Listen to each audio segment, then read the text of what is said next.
him into the cistern, which was empty and dry. Then they sat down to their meal.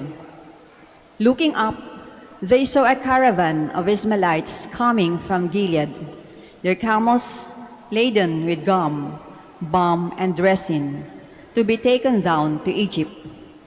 Judah said to his brothers, "What is to be gained by killing our brother and concealing his blood? Rather, let us sell him to these Ishmaelites instead of doing away with him ourselves. After all, he is our brother, our own flesh." His brothers agreed. They sold Joseph to the Ishmaelites for 20 pieces of silver. The word of the Lord. Thanks be to God. Remember the marvels the Lord has done. Remember the marvels the Lord has done. When the Lord called down a famine on the land and ruined the crop that sustained them, he sent a man before them, Joseph, sold as a slave. Remember the marvels the Lord has done. They had weighed him down with fetters, and he was bound with chains, till his prediction came to pass, and the word of the Lord proved him true. Remember the marvels the Lord has done. The king sent and released him. The ruler of the peoples set him free. He made him lord of his house and ruler of all his possessions. Remember the marvels the Lord has done. Please stand. God so loved the world that he gave his only begotten Son, so that everyone who believes in him might have eternal life.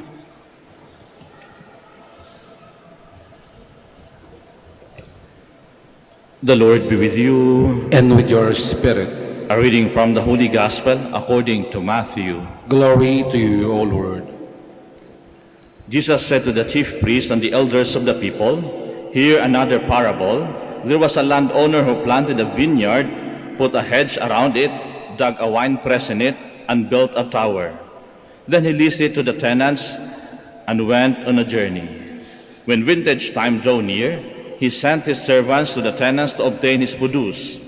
But the tenants seized the servants, and one they beat, another they killed, and the third they stoned.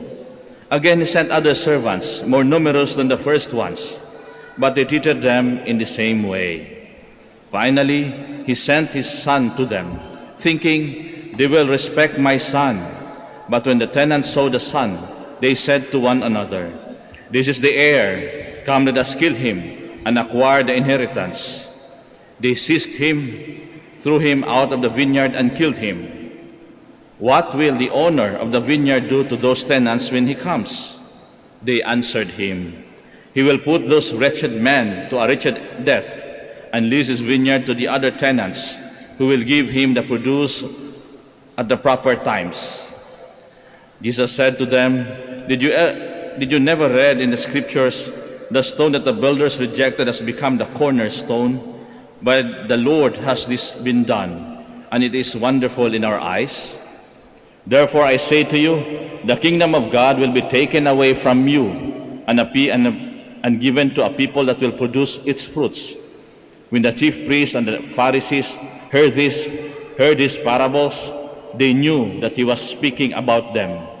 Although they were attempting to arrest him, they feared the crowds, for they regarded him as a prophet.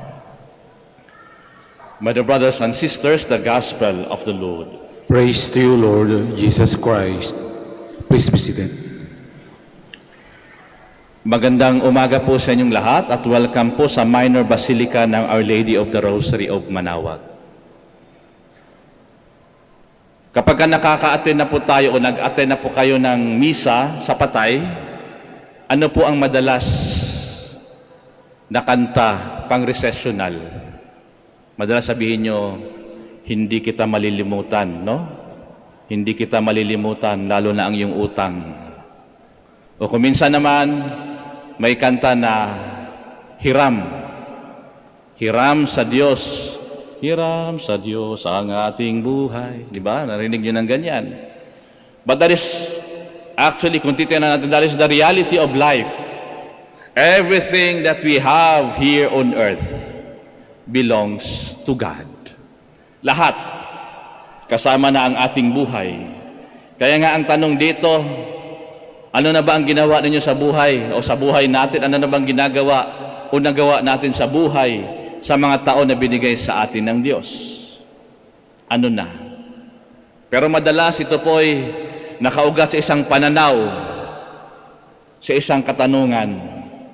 Tayo ba ay owner o tayo ba ay steward?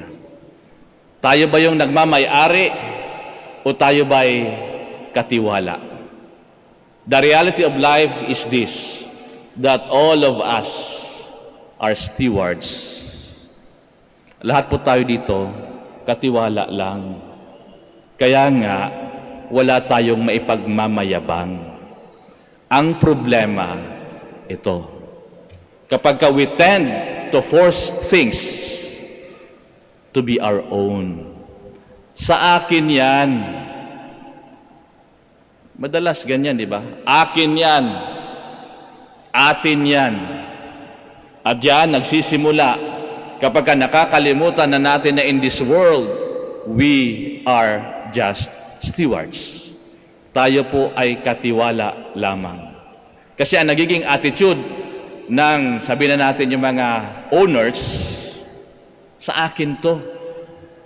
We tend to use, and sometimes there is a temptation for abuse.